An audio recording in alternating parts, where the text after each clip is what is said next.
Amados irmãos, irmãs, bom dia. Graças ao nosso Senhor por mais uma vez nos reunir aqui debaixo do seu grande e santo nome. Vamos abrir as nossas Bíblias aqui em Apocalipse capítulo 1. Versículo 1 diz: revelação de Jesus Cristo que Deus lhe deu para mostrar a seus servos as coisas que devem suceder em breve. E deu a entender, enviando-a por meio do seu anjo, a seu servo João. Versículo 4.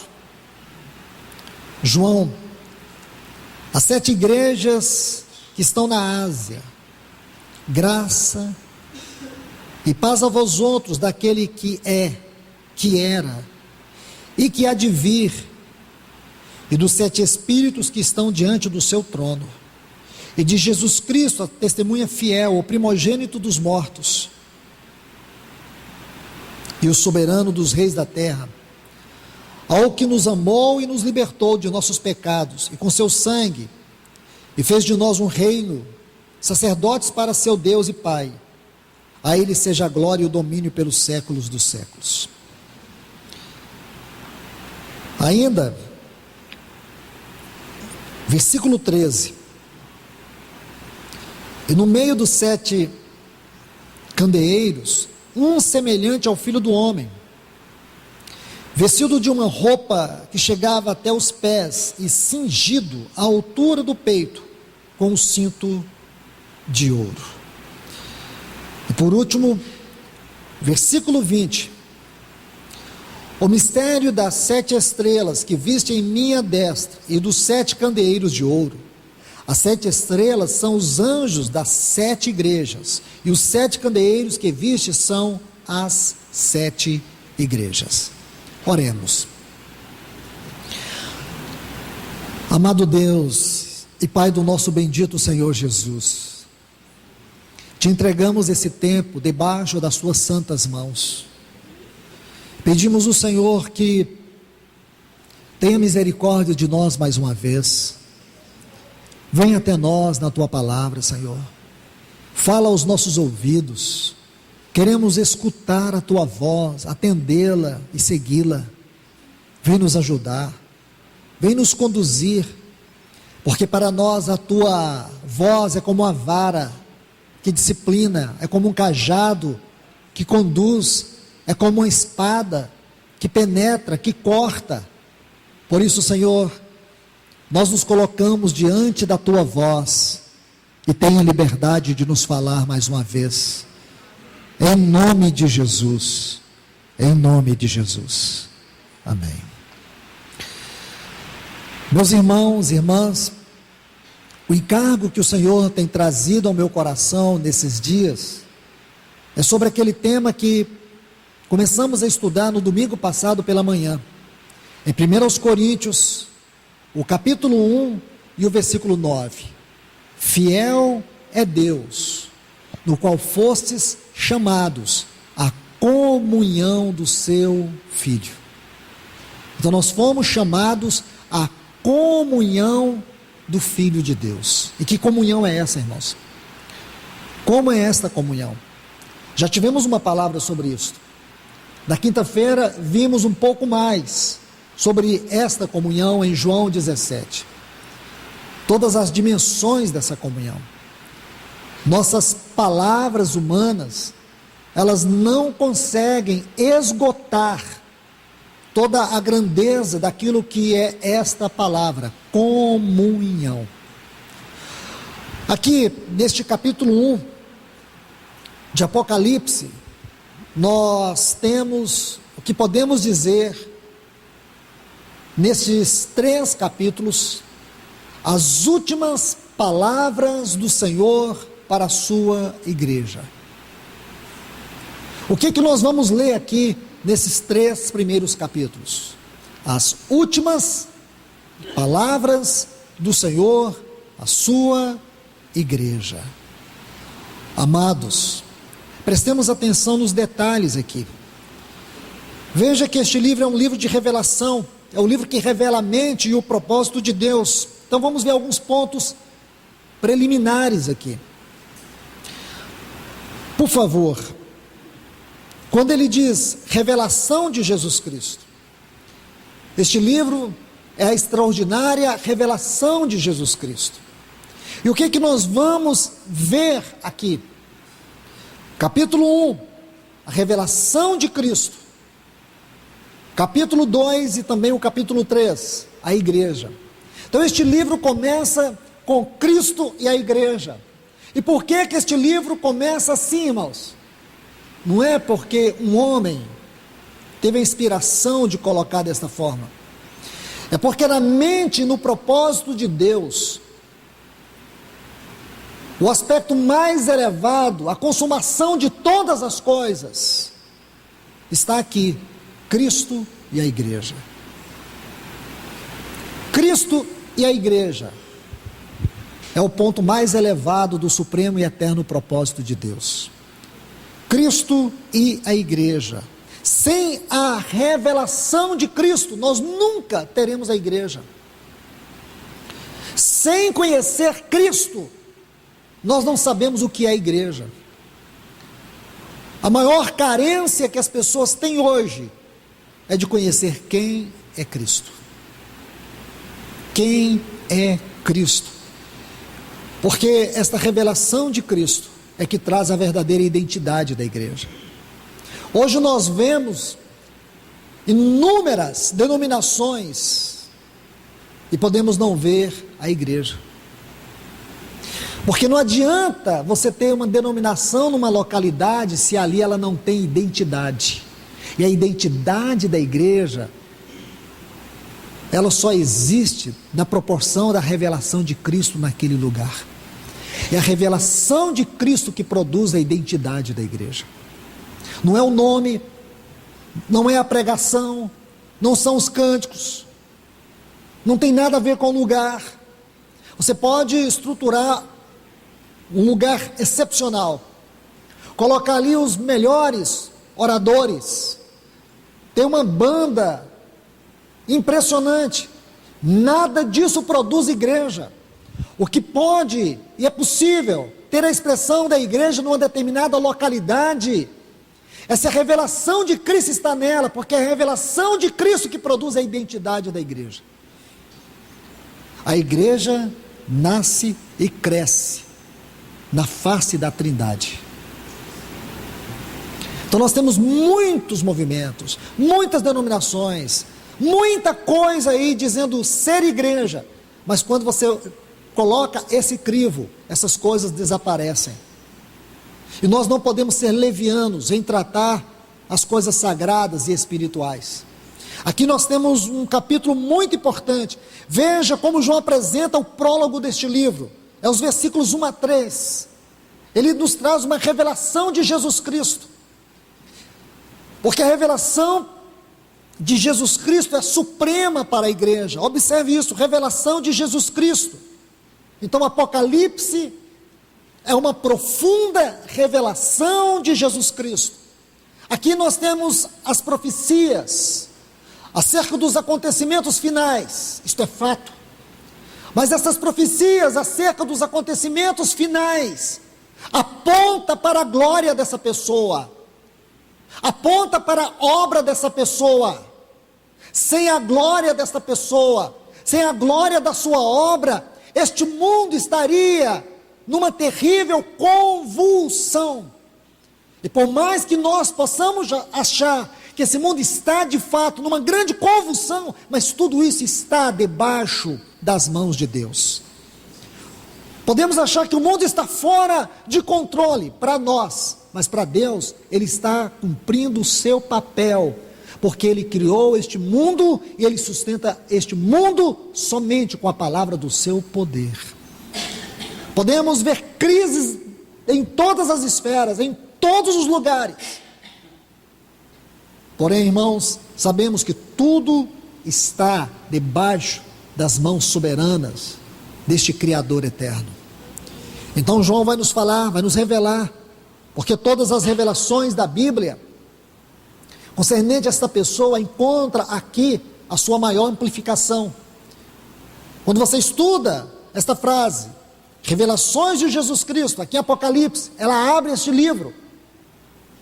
Este é um grande mistério do livro de Apocalipse. Não é saber quem é o anticristo, não é saber se vamos ou não vamos passar pela grande tribulação. O grande mistério do livro de Apocalipse é quem é Cristo. E este livro é a revelação desta pessoa. E tudo que você estuda sobre esta pessoa, quando você chega em Apocalipse, você vai encontrar a expressão mais amplificada, mais ampliada. Veja um exemplo. Você vai ver que, de maneira interessante, o nome mais peculiar com relação à pessoa do Senhor Jesus é Cordeiro. Mais do que Jesus, mais do que Cristo, Cordeiro. Ocorre 31 vezes aqui neste livro. E se você estudar a revelação do Cordeiro por toda a Bíblia, você vai vendo que Apocalipse tem uma conotação muito maior. Exemplo, irmãos, se você vai em Gênesis, capítulo 28, versículo 8, anote esses textos. Ali você vai ver o Cordeiro prometido. Gênesis 28, 8. Primeira menção aqui, Cordeiro prometido. Se você estuda Êxodo capítulo 12, lembra o Cordeiro Pascal? Ali você vai ter o Cordeiro tipificado. Tipificado. Se você abre sua Bíblia em Isaías, capítulo 53 e o versículo 7, você vai ter o Cordeiro anunciado. E quando você chega no Evangelho de João, no capítulo 1 e o versículo 29, aí você vai ter o Cordeiro revelado. Mas quando chega em Apocalipse capítulo 5, você vai ter o Cordeiro exaltado. Então todas as revelações em Apocalipse, concernente à pessoa de Cristo, tem a sua conotação mais elevada. Você vê a igreja, irmãos, você vê como começa a igreja. Estude a igreja por toda a Bíblia, mas quando você chega em Apocalipse, o que é a igreja? É uma grande cidade, contendo uma grande muralha, com 12 portas. Você vai ver ali 12 fundamentos. Não é lindo isso, irmãos? As portas de pérolas, os fundamentos, todos eles constituídos de pedras preciosas. Não é lindo isso? E nessa cidade não tem santuário, porque o santuário dessa cidade é o Senhor. É pouco isso, irmãos? Não. Como o inimigo tentou esconder esse livro da igreja, mas nesses últimos tempos, o Senhor abriu os seus céus e nos faz olhar para a revelação da sua palavra e ver a grandeza dessa bendita pessoa. Então, por favor, é importante que nós vejamos isto, a revelação de Jesus Cristo. E observe que nos versículos 4 a 8, ele faz 6 afirmações sobre essa pessoa. Versículo 1, revelação de Jesus Cristo. Mas se você ler os versículos 4 a 8 de Apocalipse, capítulo 1, ele vai dizer, da parte daquele que é, que era e que há de vir. Esta é a primeira. A segunda, fiel testemunha. A terceira, o primogênito dos mortos. A quarta, o soberano dos reis da terra. A quinta, aquele que nos ama e pelo seu sangue nos libertou dos nossos pecados e nos constituiu um reino de sacerdotes para Deus. E a sexta, Alfa e Ômega. 6 declarações do nosso Senhor aqui, nesses poucos versículos. Não é precioso, irmãos? É muito precioso. Então aqui, nós temos primeiro a revelação da pessoa de Jesus. Agora, quando você chega no versículo 4, João diz assim, João, as 7 igrejas que estão na Ásia. Aqui nós temos que parar. Nosso assunto é comunhão, irmãos. Não é escatologia. É comunhão. E comunhão é o assunto essencial da eclesiologia e da cristologia. Então nós estamos vendo aqui, primeiro essa cristologia, o assunto de Cristo. Agora vamos ver o assunto da igreja. Vamos tentar entender detalhes pequenos aqui, para ver o que realmente o Espírito tem a nos dizer. Porque aqui estão as últimas palavras de Cristo para a sua igreja. Ele vai falar 7 igrejas da Ásia. Então, se essas foram as suas últimas palavras, aquelas igrejas, nós temos que atentar, porque muito Deus tem para nos falar hoje. Observe aqui 7 igrejas. Há uma mensagem individual para cada uma delas. São 7, e se você olhar, geograficamente elas fazem como que um círculo, é como que uma aliança, uma unidade. 7 igrejas. Mas tem uma mensagem individual, particular, para cada uma dessas igrejas. É uma mensagem que começa com afirmação, segue com uma advertência e termina com uma promessa. Cada uma delas, você vai ver uma afirmação, uma advertência e uma promessa. Independente do estado da igreja, independente da condição espiritual desta igreja, ele vai fazer uma afirmação de quem ele é. Ele vai fazer uma advertência a esta igreja, e depois ele vai terminar com uma promessa. Isto é, ele termina com o céu aberto, convidando ela para que ela se arrependa, que ele continua sendo cabeça dela. Veja que diz que ele nos amou e nos comprou com o seu sangue, e nos fez um reino de sacerdotes para Deus. Antes de tratar de qualquer pecado das igrejas aqui, da falta de amor de Éfeso, do mundanismo de Pérgamo, da carnalidade de Tiatira, do seu paganismo, da indiferença de Sardes, do orgulho espiritual de Laodiceia, em primeiro lugar, antes de apontar os pecados da igreja, ele se coloca como aquele que ama ela, que comprou ela, ele exalta a sua obra sobre ela, sua pessoa sobre ela.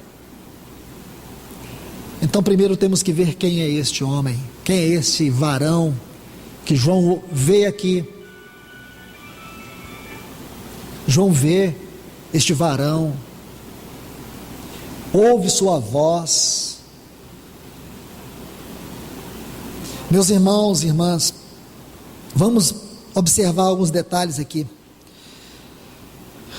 Se você olhar os capítulos 2 e 3, você vai ver que todas as igrejas recebem a sua identidade de Cristo, porque a identidade da igreja é a identidade de Cristo, é aquilo que Ele é nela. Nenhuma igreja tem a totalidade de Cristo, nenhuma igreja pode expressar a totalidade da plenitude de Cristo. Cada igreja expressa uma particularidade dele. Nós vamos visitando algumas igrejas, aí você vê os irmãos dizendo, nossa, mas que igreja maravilhosa, e a vontade que os irmãos têm é de ir para lá. Irmãos, nenhuma igreja é completa. Aquela igreja que tem uma particularidade de Cristo, só tem aquilo, ela não vai ter tudo. Você não vai encontrar uma igreja que tenha todas as particularidades de Cristo, é impossível. Nós necessitamos de todas as igrejas, por isso que são 7 igrejas.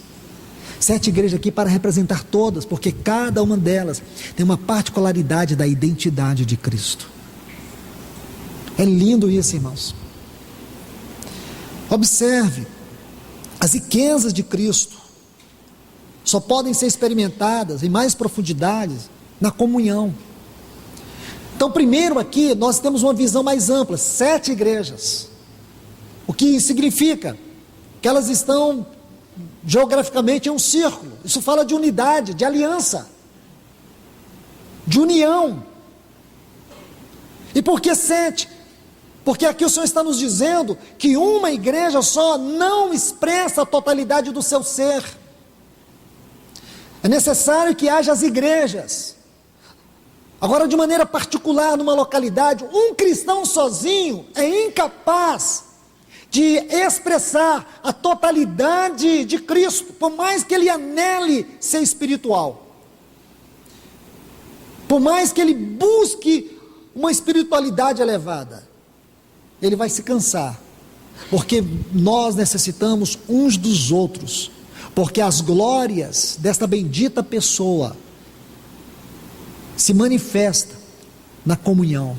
Quando nós ofendemos a comunhão, quando nós falhamos na comunhão, você não está apenas perdendo o irmão, você está perdendo as riquezas de Cristo. Você está perdendo as glórias de Cristo. Quando você não busca a comunhão verdadeira, quando nós buscamos afinidade por interesse, quando nós buscamos relacionar com as pessoas de maneira social, nós ofendemos a comunhão. A igreja não vive uma comunhão social, ela vive uma comunhão espiritual. Os irmãos que não estavam aqui na quinta-feira, nós vimos 3 tipos de comunhão, de unidade que fala na Bíblia. A primeira, a unidade entre as 3 pessoas da Trindade. 3 pessoas mais um Deus. 3 pessoas distintas, mas um só ser. Como você explica isso? Ninguém pode chegar ao fim desta verdade, desse mistério. Mas isso é comunhão, a comunhão dessas 3 pessoas. Depois, a unidade das 2 naturezas do Redentor. Ele era 100% homem, 100% Deus. Havia nele 2 naturezas. Elas não se fundiam, não se entremesclavam. 2 naturezas distintas, operando em unidade dentro de uma só pessoa. Este é outro exemplo de comunhão. E o terceiro exemplo é a comunhão de Cristo conosco. Como diz Paulo aos Colossenses, Cristo em vós é a esperança da glória. Gálatas 2:20, não sou eu quem vive, Cristo vive em mim. Jesus disse, eu sou a videira e vós os ramos da videira e a videira. Se você tirar os ramos da videira, você matou a videira, acabou com a videira, porque a videira é os ramos, e os ramos é a videira. Se vós permanecerdes em mim, e eu permanecer em vós, está vendo, irmãos? É esta união, esta unidade. E a quarta, que eu não mencionei, é a nossa comunhão. E nós não podemos pensar na nossa comunhão diferente dessas 3. Irmãos, o maior desafio da igreja neste século não é pregar o evangelho. Não é, o evangelho está sendo pregado. Se você ligar no YouTube lá, tem pelo menos umas 3 milhões de palavras sendo pregadas. Pessoas estão acessando isso aí nos lugares que você nem imagina. Pessoas estão acessando essas palavras. A maior necessidade e a extrema urgência da igreja é resgatar o verdadeiro sentido de comunhão. Sem comunhão, irmãos, o mundo nunca vai crer que Jesus foi enviado. Ele disse isso lá em João 17. Para que eles sejam um, para que o mundo creia que tu me enviastes. Significa que a divisão, a desunião da igreja é uma ofensa à pregação do evangelho. Vamos observar aqui, irmãos, 7 igrejas. Como nós podemos ganhar das riquezas de Cristo? Juntos e não separados. As riquezas de Cristo só podem ser experimentadas em maior profundidade na comunhão da igreja. Deixe-me colocar um texto para vocês. Efésios capítulo 3, versículos 18 e também o 19. Olha o que diz Efésios 3, 18 e 19. A fim de compreenderdes com todos os santos. Todos os santos. Não é sozinho, todos os santos. A largura, a altura, a profundidade e o comprimento. E conhecer o amor de Cristo, que excede todo entendimento, para que sejais tomados de toda a plenitude de Deus.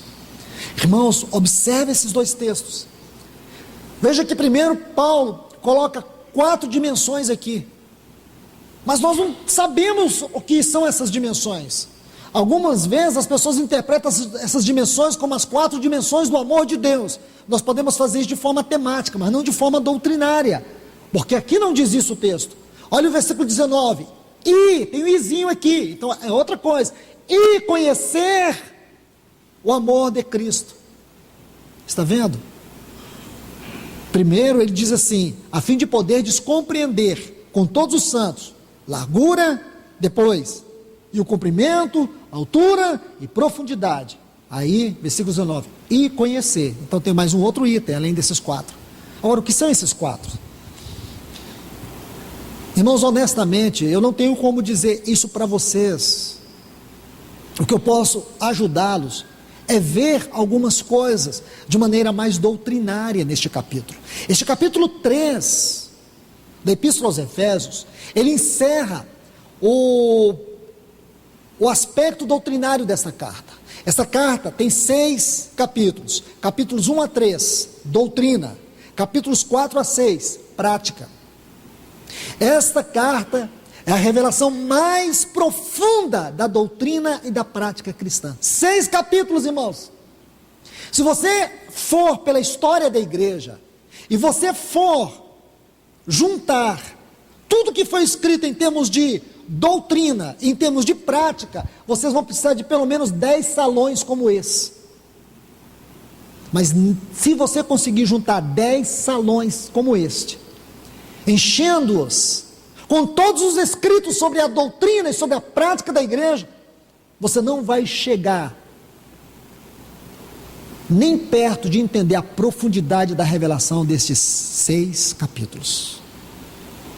Então, nós temos que tirar as sandálias dos nossos pés aqui, irmãos, porque esse capítulo 3 é muito especial. E você vai ver que Paulo faz 4 declarações, existem 4 frases que possivelmente seja o que ele está falando aqui, sobre a largura, o comprimento, a altura e a profundidade, porque ele não cita.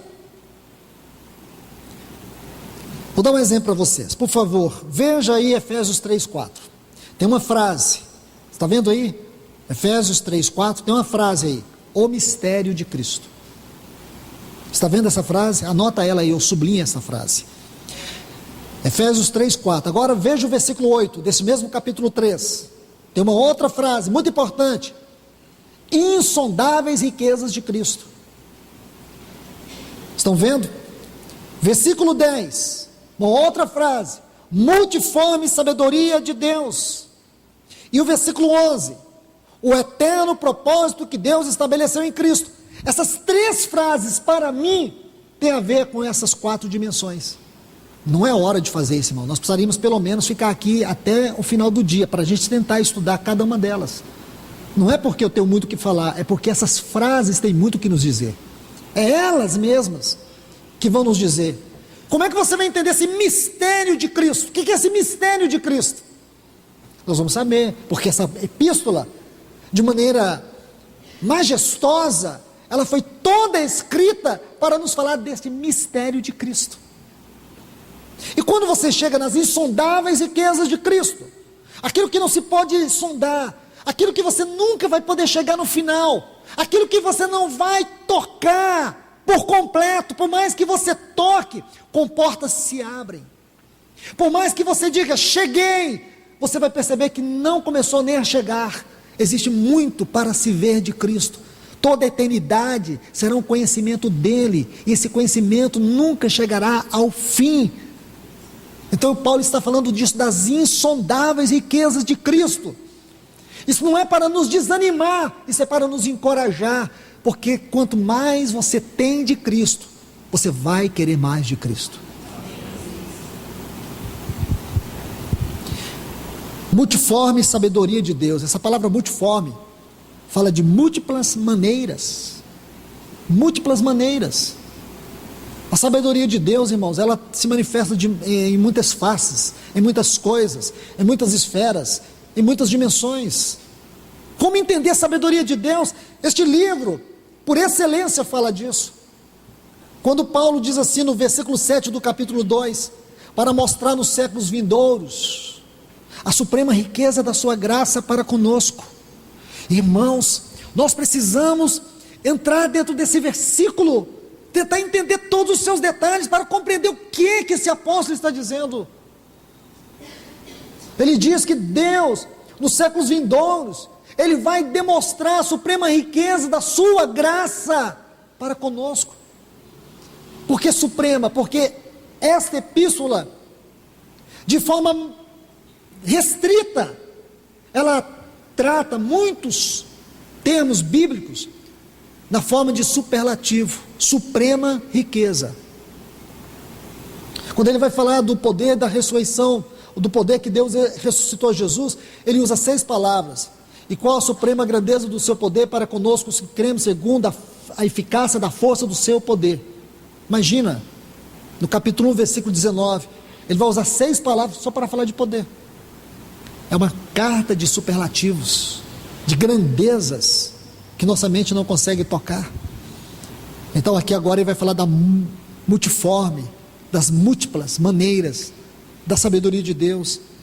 E essas múltiplas maneiras, segundo esse texto, se encontram na igreja, onde principados e potestades, anjos bons e maus, estão aprendendo aspectos da sabedoria de Deus, muitos aspectos que eles não conhecem nem diante do trono de Deus, só podem conhecer estudando, aprendendo com pessoas tão pequenas, pessoas que outrora estavam mortas em delitos e pecados, pessoas que outrora eram filhos da ira, mas pela graça de Deus foram salvos. E através desses salvos, desses eleitos, desses que foram predestinados para serem filhos de Deus, os anjos estão aprendendo aspectos do amor, da misericórdia e da graça de Deus, que eles não conseguem ver no céu, só conseguem ver em nós. Onde que os anjos vão aprender sobre a graça, irmãos? Olhando um para o outro lá na glória? Eles não vão aprender graça olhando um para o outro, olhando a vida um do outro lá na glória. Mas quando eles olham para nós, eles veem quão grande é o amor de Deus, quão infinita é a graça de Deus. Esta é uma das questões da multiforme sabedoria de Deus. E por último, irmãos, versículo 11, o eterno propósito que Deus estabeleceu em Cristo. Um eterno propósito. Como entender o eterno propósito de Deus, irmãos? Você olha para a queda, aí você descobre que dentro desse propósito eterno, a queda de Lúcifer é um item, a criação do mundo é um item, a queda do homem, a criação do homem, outro item, a queda do homem, outro item, a escolha de Abraão, um outro item, a nação de Israel, outro item, e assim vai por toda a Bíblia. Quando você entende tudo isso, você vê que existe um propósito eterno, muito maior do que você pode imaginar. Não existe acaso.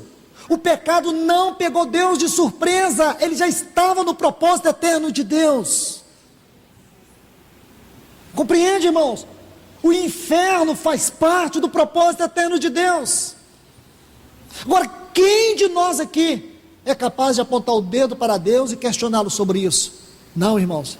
Quando você entende o eterno propósito de Deus e se vê salvo nele, irmãos, você coloca o seu rosto no chão e você adora esse Deus que tem uma sabedoria infinita. Você não consegue explicar por que Ele salvou você, por que Ele não salvou o outro, por que Ele escolheu você, por que Ele se revelou a você. Se você perguntar isso para mim, eu não sei, mas um dia nós vamos saber.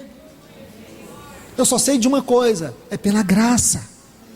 É pela graça, isso não vem de nós, é pela graça. Você consegue entender, irmãos? Não, a gente não consegue, a gente precisa de todos os santos para conseguir entender. Só com todos os santos, irmãos. São alturas, são profundidades, são larguras, são comprimentos que nós não conseguimos tocar com totalidade. Por isso o diabo, irmãos, quer uma igreja ignorante, cristãos que se dividem, cristãos que não firmam, cristãos que não caminham juntos, cristãos que provocam dissensão. São cristãos imaturos, são infantis, são crianças espirituais. Por isso que Paulo diz, é necessário, não é que ele está encorajando a isso, ele diz, é fundamental que venha divisão entre vocês, sabe para quê? Por um único motivo, para saber onde é que estão os aprovados. Porque nessa hora, irmãos, você vê um bando de meninos, um bando de infantil, ou de infantis, e você vê uma igreja madura. Então vamos olhar para isso, irmãos. Geograficamente, 7 igrejas, dando a ideia de uma aliança. Agora vamos a um outro ponto, aqui no capítulo 1 de Apocalipse,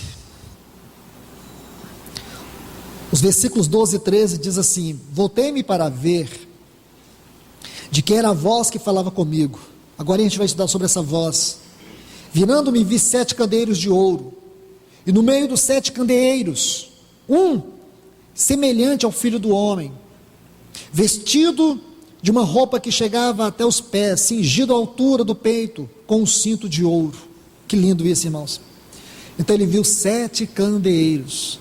Lembre-se, o versículo 20 vai dizer que esses candeeiros, eles são a igreja. Estão vendo? A igreja. Meus irmãos e irmãs, quero que você veja a figura aqui apresentada. Quando você lê assim, ó, e vi 7 candeeiros de ouro, e no meio, a palavra no meio aqui, ó, o ponto central desses candeeiros, não eram eles mesmos. O candeeiro não é um fim em si mesmo, ele é um meio. Agora veja, irmãos, no centro deste candeeiro, quem estava? Semelhante ao Filho do Homem. Precisamos muito da Bíblia para estudar isso aqui, irmãos, porque é muito rico. Deixe-me citar 2 textos, gostaria que vocês anotassem. Está lá em Êxodo capítulo 37 e o versículo 17. Anote esses textos aí. E o outro versículo é o 22. Veja esses 2 versículos. Êxodo 37, 17 e 22. Está assim: fez também um candeeiro de ouro puro, batido o fez. O seu pedestal, as suas hastes, os seus cálices, as suas maçanetas, as suas flores, formava uma só peça. Escute isto, uma só peça. Grave esta frase. Olha o versículo 22. As suas maçanetas, as suas hastes eram do mesmo. Tudo era de uma só peça. Então, a primeira coisa que nós vemos no candeeiro, ele era feito de uma só peça. Ele nos fala da igreja, mas muito mais do que isso, ele nos fala da unidade da igreja como corpo de Cristo. Unidade.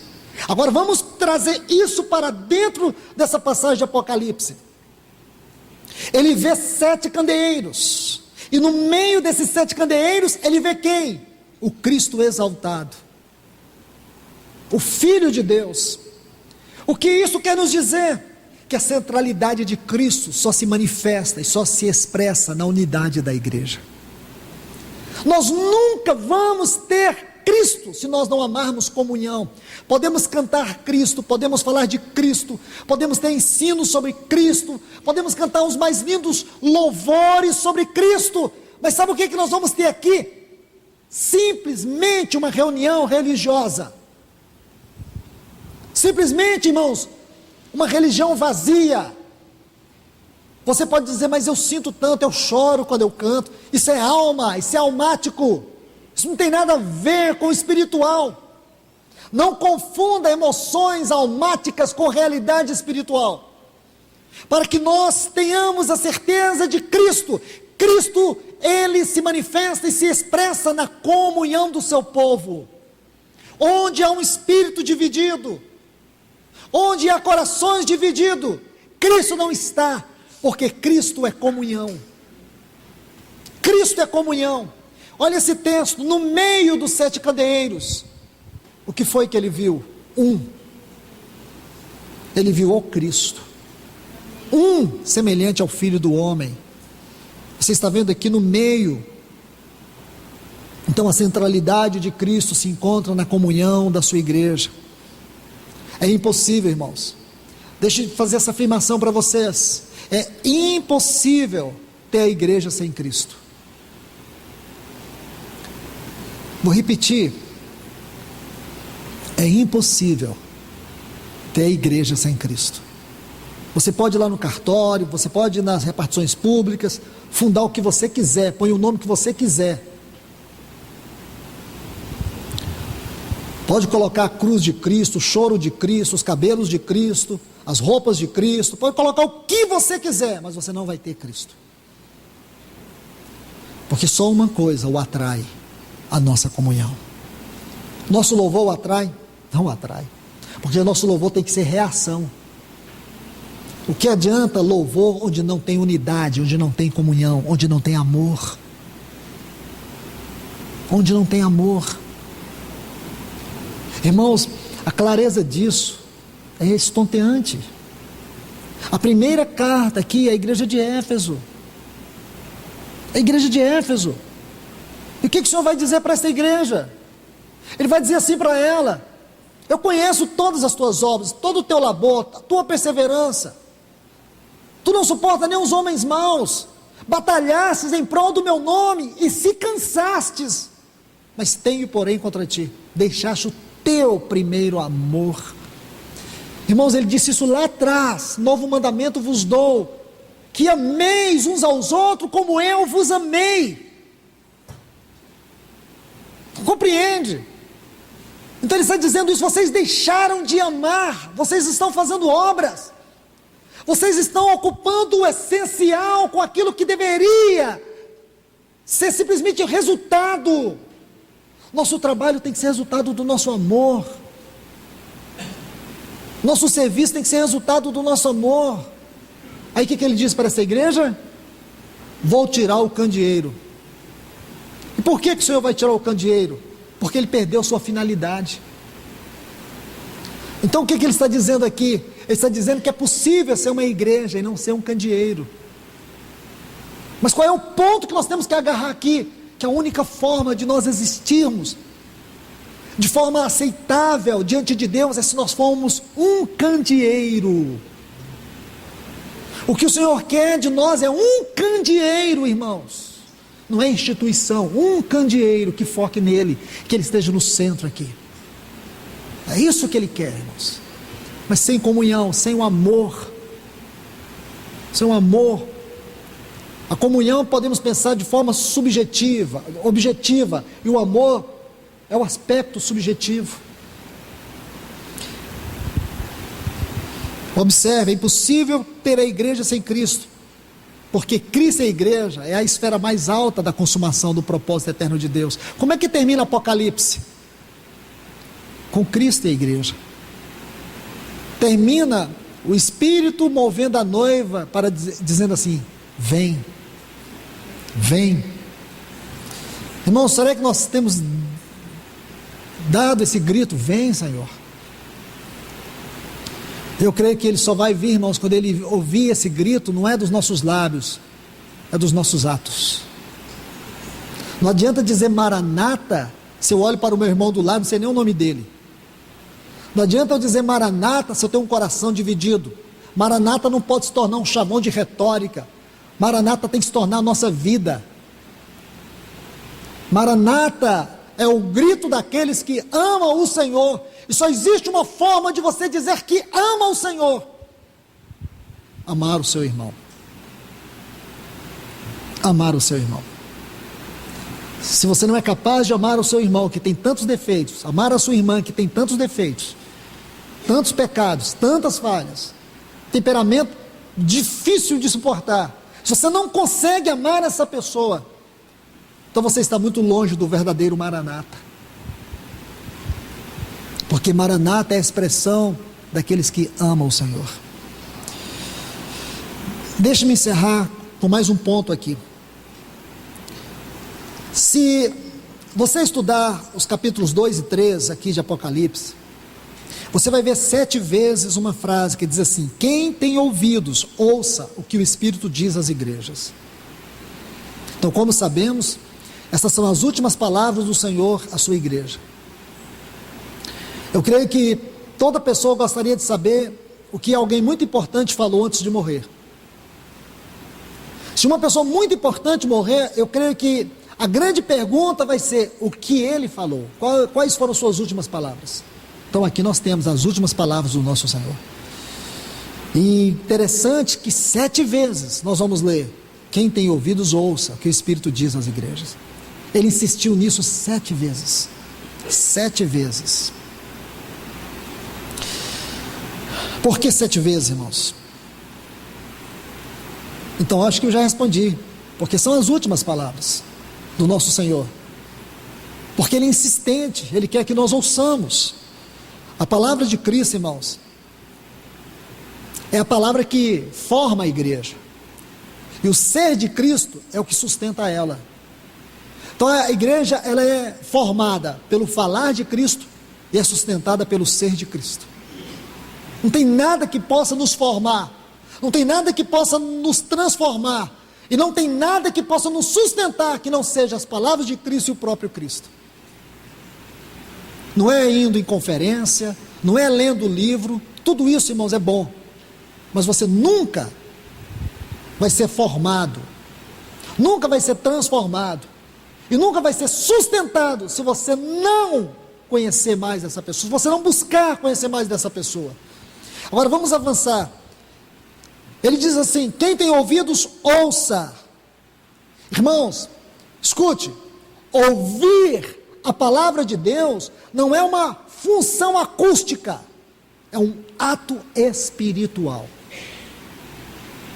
Vou repetir.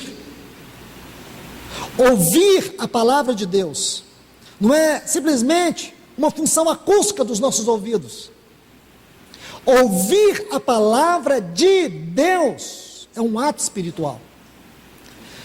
Você se lembra que em Atos 26, versículo 19, Paulo diz assim: ó rei Agripa, eu não fui desobediente à visão celestial.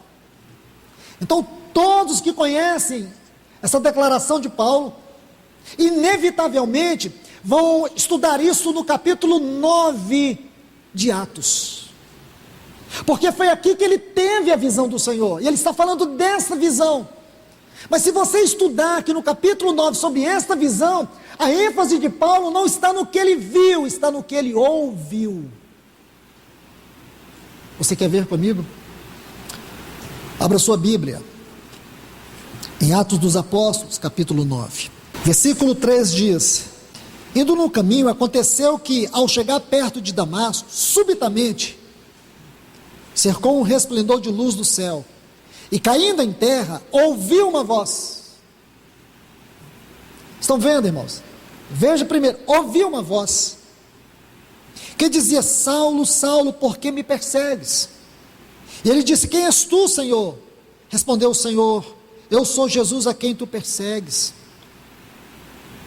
Agora veja o versículo 6. E ele, tremendo, atônito, disse: Senhor, que queres que eu faça? E o Senhor disse: levanta-te e entra na cidade, e lá te será dito o que deves fazer. E os homens que iam no caminho com ele pararam atônitos, ouvindo, na verdade, a voz, mas não vendo ninguém. Então você vê que não tem ênfase em visão, tem ênfase em audição. Ouvir é um ato espiritual. Você vê que essa geração gosta de ver. Tem um paralítico aí para a gente ver? Tem uma pessoa ressuscitando para a gente ver? Está vendo, irmãos? Por que Jesus, quando foi ressuscitar a filha do centurião, ele tirou todo mundo de dentro da casa?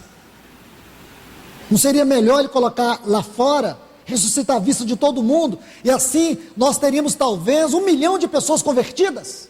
O que esse milagre iria produzir? Vou falar para você, sabe ali na casa onde a menina foi ressuscitada? Teria sido o primeiro local de reunião no Novo Testamento.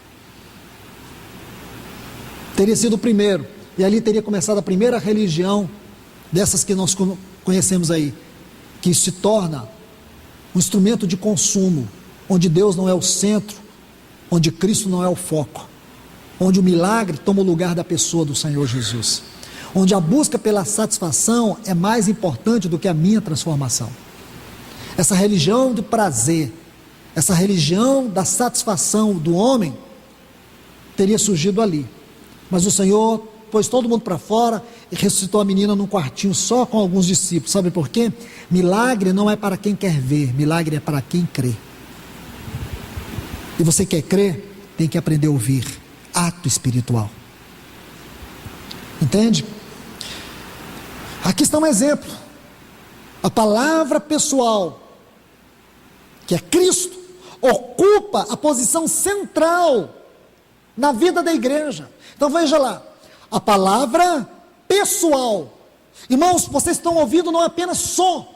Este som, se ele vem do trono de Deus, é vida em vocês, é a vida de uma pessoa, não é o conhecimento de um homem. Então essa palavra pessoal aqui, que é Cristo, ocupa a posição central na vida da igreja. Por isso que ouvir se torna essencial. Deixe-me colocar um texto para vocês. Aliás, 2. Isaías capítulo 50. Isaías capítulo 50. Versículos 4 e 5. Está assim. Anota esse texto. O Senhor Deus me deu língua de erudito, para que eu saiba dizer a boa palavra ao cansado. Observe agora, Ele me desperta todas as manhãs. Agora observe, desperta, a palavra aqui significa liberta os meus ouvidos, para que eu ouça como os eruditos. O Senhor Deus me abriu os ouvidos, e eu não fui rebelde, eu não me acovardei, eu não me retraí. Isaías capítulo 50, versículos 4 e 5. Lindo isso, irmãos. Desperta-me o ouvido, não é os olhos, ouvido. Visão celestial é para aqueles que têm o ato de ouvir, e não aqueles que buscam ver. Que riqueza que é isso! Então, se a palavra de Cristo é fundamental, ouvir é essencial. Uma das maiores tragédias do nosso tempo, irmãos, são os ouvidos surdos. A surdez conveniente é aquela que eu ouço só o que quero. Eu ouço só aquilo que satisfaz o meu ego. Isso chama-se audição seletiva. Só aquilo que me satisfaz eu quero. Ouvidos surdos. Deixe-me terminar com Isaías 6,10. Isaías 6,10. Diz assim: torna insensível o coração deste povo. Agora observe, endurece-lhes os ouvidos, fecha-lhe os olhos. Primeiro os ouvidos, porque quando os ouvidos são fechados, consequentemente os olhos também. Você jamais poderá ter visão celestial. Para que não venham ele a ver com os olhos e ouvir com os ouvidos, e entender com o coração, se converter e ser salvo. Quando nossos ouvidos são fechados, nossos olhos também. E sabe o que acontece, irmãos? Nós não conseguimos entender com o coração, não conseguimos converter, e jamais poderemos ser salvos. Salvação é uma questão de Deus abrir os nossos ouvidos. Então, meus irmãos, o Espírito Santo está dizendo: quem tem ouvidos, ouça o que o Espírito diz às igrejas. E o que o Senhor está dizendo para nós nesse tempo é que Ele anela buscar e encontrar entre nós aquela comunhão do alto, aquela comunhão das três benditas pessoas, aquela comunhão do Filho de Deus, aquela comunhão que o eterno Filho de Deus vivia no Pai, vivia junto com o seu Espírito, movido pelo seu Espírito, em um relacionamento profundo de amor e de vida. Tudo que Jesus pregou era testemunho, porque Ele só pregou daquilo que Ele ganhou e viveu no Pai. Meus irmãos, nós precisamos aprender isto. Se nós não aprendermos isto, a única coisa que nós vamos ser aqui, irmãos, é uma instituição religiosa e vazia. Imagine você falar de Cristo, imagine você cantar a Cristo, e perceber que nada disso, diante de Deus, representou algo. Que o Senhor nos guarde, irmãos, que nós sejamos o seu candeeiro, que haja entre nós a verdadeira unidade, a verdadeira comunhão, porque esse pão que nós comemos é a comunhão do corpo de Cristo, esse sangue que nós bebemos é a sua vida é uma vida de comunhão, e é isso que o Senhor deseja ter na sua igreja. Que o Senhor nos ajude, que o Senhor nos abençoe. Vamos orar. Pai, no nome de Jesus, bendito para sempre é o teu nome, Senhor.